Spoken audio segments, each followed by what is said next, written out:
Christmas is one of the busiest holiday, and my favorite part are the Christmas songs along the streets of Kampala as you shop or sometimes window shop because the holiday spending fever cannot let you stay at home.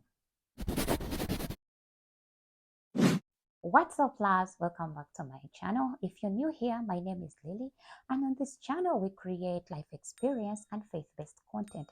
If that's something you're interested in, please subscribe and hit the notification bell so that you don't miss on future content that I upload every Friday. As I was reading Matthew 14, preserving God's abundant resources was one of the things that was revealed to me. And that's where today's text is coming from. Let's read Matthew 14:20.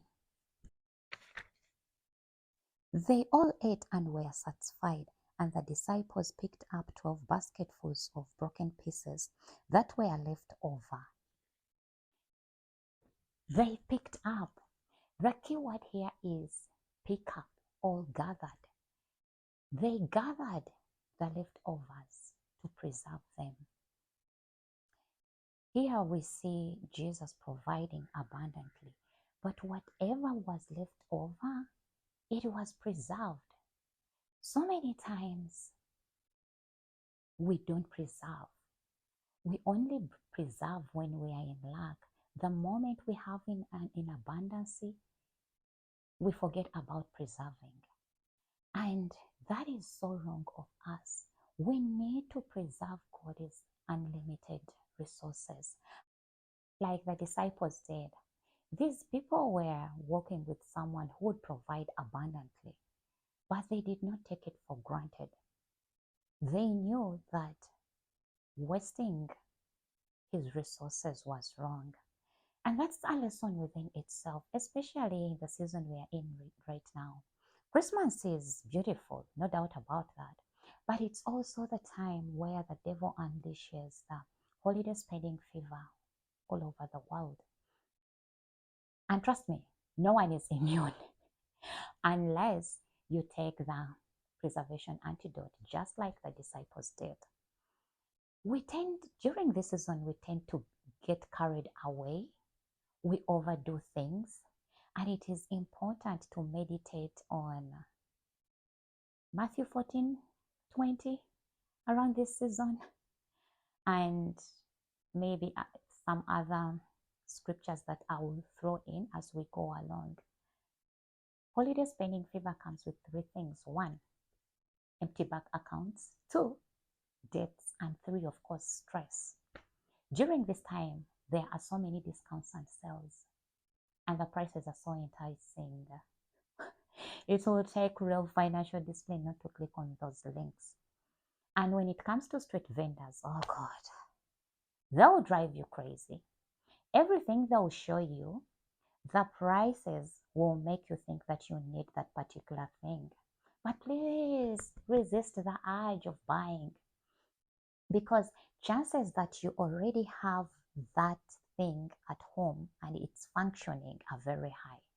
When it comes to holiday gifts, please don't put yourself in uncomfortable financial positions trying to please your friends and families. If you're going to stay with them, that's the best gift you can ever give them, creating memories together. And for those who have to travel, the buses and plane tickets prices are high.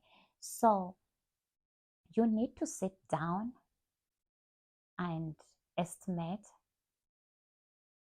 the cost before you do anything. Let's read Luke 14:28.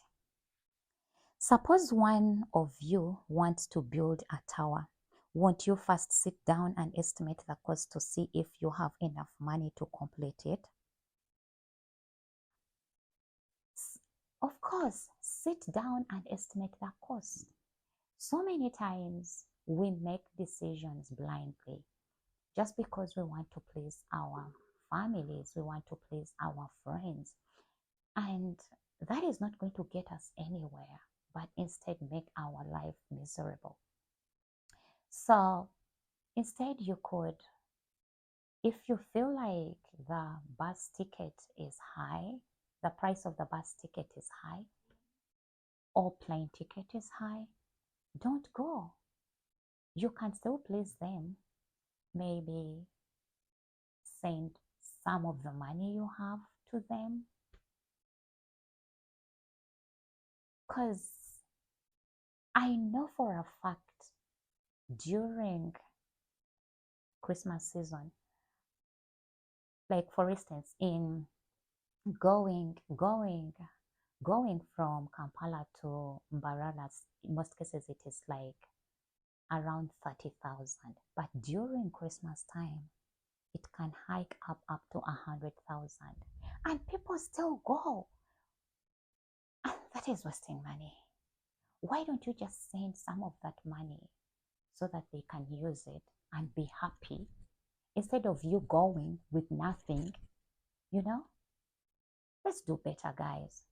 Remember I told you what the holiday spending fever wants is people to go into dates, and it does happen. Some people go into dates just to buy presents for their friends and families. Like seriously, that's like giving the devil a chance to ruin your life. Let's read Proverbs 22:26-27. Do not be one who shakes hands in pledge or puts up security for debts.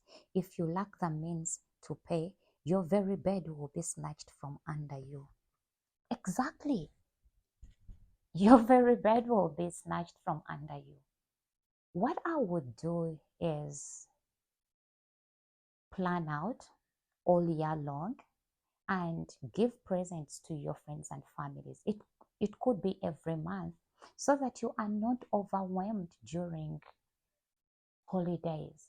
I love feasting, and by all means, feeding the needy is good, but don't do it extravagantly. People cook a lot of food with the excuse of feeding the needy. Homes will flood with food on that day. One may think that Christmas Day is like a food competition day. And what is so heartbreaking is that the first week of January, there are people who will be starving just because they were not wise enough to plan out. Let's read Proverbs 13:16. A wise man thinks ahead, a fool doesn't, and even brags about it. Exactly. Let's be those wise men and not fools. Let's try to preserve God's unlimited resources, just as we've seen in Matthew 14:20. If it needs to reevaluate some of those traditions, please do. I like this quote from Rachel Jonat. It says, "We don't have to continue holiday traditions that leave us broken, overwhelmed, and tired." Yes, don't continue those holiday traditions that are going to leave you overwhelmed. You can change them.